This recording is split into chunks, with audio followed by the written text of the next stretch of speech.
গতকাল দশম শ্রেণীর ইতিহাস বিষয়ের দ্বিতীয় অধ্যায়ে 40টি ছোট প্রশ্ন নিয়ে আলোচনা করেছি। আজ আবারও 40টি ছোট প্রশ্ন নিয়ে আলোচনা করব। তো চলো শুরু করা যাক। 43 উমেশচন্দ্র দত্ত সম্পাদনা করতেন বামাবোধিনী পত্রিকা। 44 19 শতকের কোন পত্রিকাটি নারীর সমস্যা নিয়ে আলোচনা হতো? বামাবোধিনী। 45 কোনটি বেমানান? পার্থেনন, এথেনিয়াম, ইন্ডিয়ান মিরর, গ্যানার নেশন। Indian Mirror. 46 গ্রামীণ সংবাদপত্রের জনক? গ্রাম বার্তা প্রকাশিকা। 47 হিন্দু প্যাট্রিয়ট পত্রিকাটি প্রথম আত্মপ্রকাশ করেছিল সাপ্তাহিক ইংরেজি সংবাদপত্র হিসেবে। 48 বামাবোধিনী সভা স্থাপিত হয় 1863 খ্রিস্টাব্দে। 49 বামাবোধিনী পত্রিকাটি ছিল মাসিক পত্রিকা। 50 গ্রাম বার্তা প্রকাশিকা প্রকাশিত হতো কুষ্টিয়া থেকে।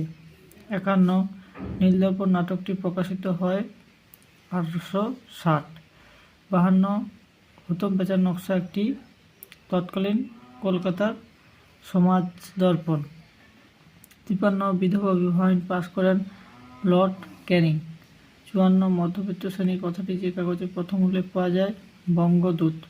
55 ভারতীয়দের শিক্ষার জন্য কোম্পানিকে প্রতি বছর অন্তত 1 লক্ষ টাকা ব্যয় করার কথা বলা হয় 1813 খ্রিস্টাব্দের সনদ আইন। 58 general committee of public instruction কোন গভর্নর জেনারেলের শাসনকালে গড়ে ওঠে?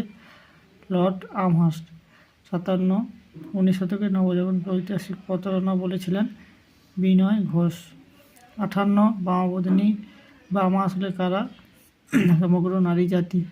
59 প্রাচ্যবাদের সমর্থকদের ক্ষেত্রে বেমানির নামটি হলো কলভিল। 60 ভারতীয় ছাত্রদের পাশ্চাত্য প্রথায় বিজ্ঞান চর্চা শিক্ষাকে সমর্থন করেন রাজা রামমোহন রায়। চুঁয়ে পড়া তত্ত্ব প্রচার করেন মেকলে। 62 সরকারি চাকরি পেতে গেলে ইংরেজি ভাষায় জ্ঞান আবশ্যিক ঘোষণা করেন লর্ড হার্ডিঞ্জ। 63 হান্টার কমিশন নিযুক্ত হয়েছিল শিক্ষা বিস্তারের লক্ষ্যে। 64 নোটস অন বেঙ্গল রেনেসাঁস গ্রন্থটি রচনা করেন সুশোভন সরকার। 65 কমিটি অফ পাবলিক ইনস্ট্রাকশনের সভাপতি ছিলেন টমাস ব্যাবিংটন মেকলে। আচ্ছা, কলকাতা বাবু কালচারের জীবনচিত্র কোন গ্রন্থে পাওয়া যায়? হুতম পেঁচার নকশা। 67 মেকলে মিনিট প্রকাশিত হয় বড়লোটের আমলে লর্ড বেন্টিং। বিদ্যাসাগর বাল্যবিবাহের বিরোধিতা করে কোন পত্রিকা প্রবন্ধ রচনা করেন? সর্বশুভকরী। 69 কলকাতা সংস্কৃত কলেজ প্রতিষ্ঠা হয় 1824 খ্রিস্টাব্দে। 70 মেট্রোপলিটন ইনস্টিটিউশনের বর্তমান নাম বিদ্যাসাগর কলেজ। 71 কলকাতা বিশ্ববিদ্যালয় প্রতিষ্ঠা করে লর্ড ক্যানিং। 72 হিন্দু কলেজের বর্তমান নাম প্রেসিডেন্সি কলেজ। কলকাতার এশিয়াটিক সোসাইটি প্রতিষ্ঠিত হয় 1784।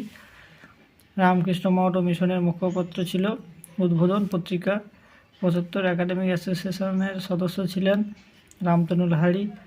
78 ফকির অব জঙ্গিরা কাব্যগ্রন্থটি রচনা করেন ডিরোজিও।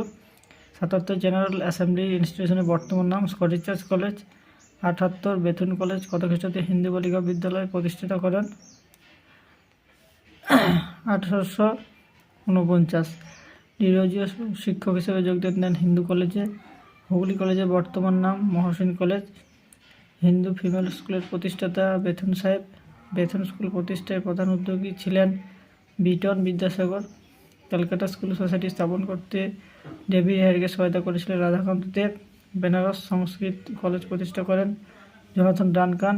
ভারতীয় উপমহাদেশের প্রথম মহিলা কলেজ হলো বেথুন কলেজ। আলেকজান্ডার ডাফ প্রতিষ্ঠা করেন general assembly institution. Kolkata Hindu college Presidency college নামে পরিচিতি লাভ করে 1855 খ্রিস্টাব্দে। হেয়ার স্কুল প্রতিষ্ঠিত হয় 1818 খ্রিস্টাব্দে।